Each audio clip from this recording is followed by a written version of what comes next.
RERA के इतिहास में शायद पहली बार हुआ होगा कि अग्रीमेंट ऑफ सेल नहीं पर लीज डीड के खिलाफ किसी ने शिकायत की और महारेरा ने पूरी की पूरी शिकायत सुनी, जबकि ऑब्जेक्शन भी लिया गया। इतना ही नहीं, आप भी हैरान होंगे जानकर, जहां अग्रीमेंट ऑफ सेल बहुत इंपॉर्टेंट रहता है वहां पे लीज डीड जब लेकर कोई पहुंचा शिकायत करता, महारेरा ने वो शिकायत सुनी और एक बहुत इंपॉर्टेंट प्रश्न का जवाब दूंगा कि यदि एक होम बायर और बिल्डर के बीच में जब शिकायत चल रही है और दोनों के बीच में सेटलमेंट यानी समझौता हो जाता है, तो क्या वो महारेरा की शिकायत उनकी वैलिड रहती है, चल सकती है या नहीं।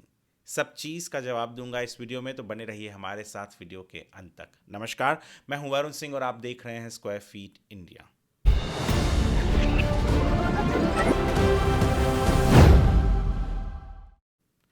जून के 5 तारीख को 2026 में एक ऑर्डर जो आया महारेरा का, वो पढ़कर मैं भी हैरान था, क्योंकि ये शिकायतकर्ता अपने जो शिकायत को लेकर गए थे, अब मैं उन्हें बिल्डर कहूं या लैंडलॉर्ड कहूं, क्योंकि अग्रीमेंट ऑफ सेल नहीं था दोनों के बीच में, दोनों के बीच में था लीज डीड। जी हाँ, एक होम बायर हैं, उन्होंने कहा कि 2019 में अप्रैल में उन्होंने लीज डीड एग्जीक्यूट करके गोरेगांव के रॉयल पाम्स के पिकेडिली बिल्डिंग में एक घर लिया।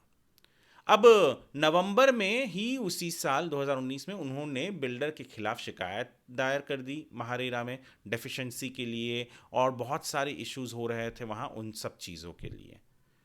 ये जो लीज डीड थी, ये जो होम बायर थी उमा, वो और उनके भाई दोनों के नाम पर थी, यानी ये दोनों कोलेसी थे। और जो लैंडलॉर्ड थे वो रॉयल पाम्स के उस वक्त के मोहम्मद नैन्सी हुआ करते थे।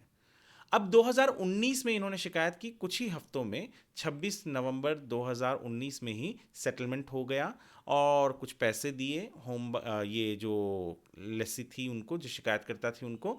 और इस सेटलमेंट टर्म में एक बहुत इंपॉर्टेंट पॉइंट लिखा गया कि जो भी शिकायत आपकी चल रही है कहीं पे भी किसी भी अथॉरिटी के खिलाफ, आपने जो शिकायत की है आप उसे वापस लेंगी।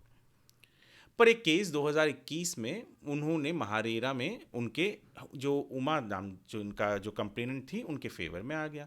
अब नैन्सी उस दरमियान 2021 में उनका देहांत हो गया। रॉयल पाम जो उनकी कंपनी थी वो इस केस को उनके लिए उनके बिहाफ पर लड़ रही थी। वो अपीलेट ट्रिब्यूनल में गई। अपीलेट ट्रिब्यूनल ने कहा कि देखिए, सेटलमेंट टर्म वाला पॉइंट जो है बहुत इंपॉर्टेंट है, और उन्होंने महारेरा को कहा आप फ्रेश केस सुनिए। अब फ्रेश केस जब सुनने के लिए, ये फरवरी में इसी साल शुरुआत में जनवरी फरवरी में कहा गया, इसके दरमियान जब सुन रहे थे तो बिल्डर ने दो इंपॉर्टेंट पॉइंट निकाला, और प्लस जो शिकायत करता थी उनका भाई भी आ गया, कह रहा था वो तो अपीलेट ट्रिब्यूनल में गया कि मैं भी इसमें मेरा भी नाम है इस घर पे, तो जो भी फैसला आएगा वो तो मेरे नाम पे भी आएगा, आप केवल इनका ही नहीं सुन सकते। हालांकि अपीलेट ट्रिब्यूनल ने कहा कि फिलहाल ये ज़रूरी नहीं है, ये ज़रूरी है ये जो शिकायत करता है जिन्होंने सेटलमेंट टर्म फाइल किया था और जो बिल्डर हैं उनके बीच में वो चीज़ के ऊपर सुनवाई हो। और गए वहाँ पर, महारेरा ने केस सुनना शुरू किया। यहाँ पर वो शिकायतकर्ता भी आ गए, बिल्डर भी आ गए और उनका भाई भी आ गया। सब ने अपने अपने तरफ से रिप्लाई फाइल किया। सबसे इम्पॉर्टेंट चीज़, जो दो चीज़ हम बात करना चाहते हैं वो ये है, पहला चीज़ तो बिल्डर ने यहाँ पर पॉइंट आउट किया रेरा को कि आपका जुरिसडिक्शन नहीं है महारेरा का, कि हमारे और इनके बीच में ये लीज डीड है, अग्रीमेंट ऑफ सेल नहीं है, घर की खरीद फरोख्त नहीं है, ये किराए पर दिया गया है। पर महारेरा ने फिर भी पूरा केस सुना।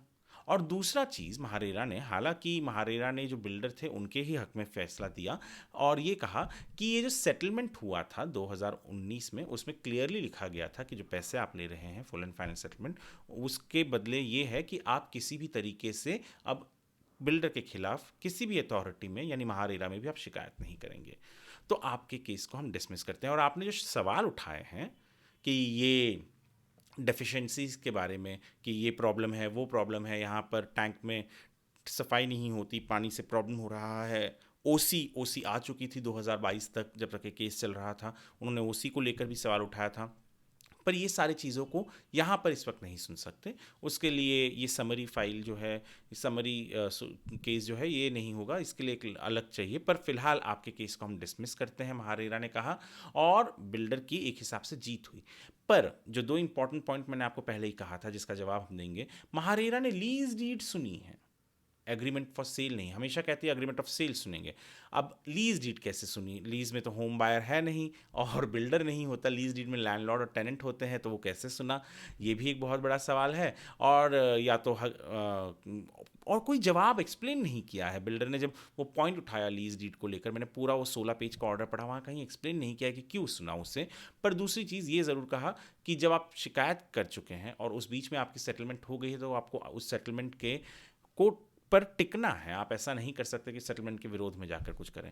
तो यहाँ पर इस होम बायर को वो भी एक मुंह की खानी पड़ी और बिल्डर की यहाँ पे जीत हुई। हालांकि उनके शिकायत बहुत बड़े बड़े थे और इम्पॉर्टेंट भी थे कि पानी को लेकर, रहन सहन को लेकर, वहाँ के जो कंस्ट्रक्शन है उसकी क्वालिटी को लेकर, पर वो सारी चीज़ों को महारेरा ने फ़िलहाल नहीं सुना और बिल्डर की अंततः जीत हुई। जो उनके भाई थे उनके भी बातों को यहाँ पर नहीं रखा गया। कहा जो भी उनके प्रॉब्लम्स थे, वो उनका जो कहना था कि मैं खुद यहाँ पर को लिसी हूँ, तो मेरी बात सुनी चाहिए, नहीं तो नेचुरल जस्टिस के खिलाफ है। पर वो मामला था नहीं यहाँ पर डिस्कशन के लिए, तो शायद उसे नहीं सुना।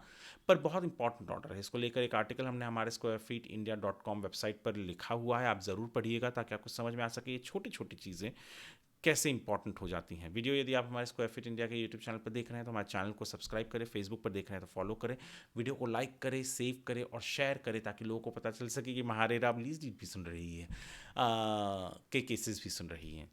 वीडियो को देखने के लिए आपका धन्यवाद।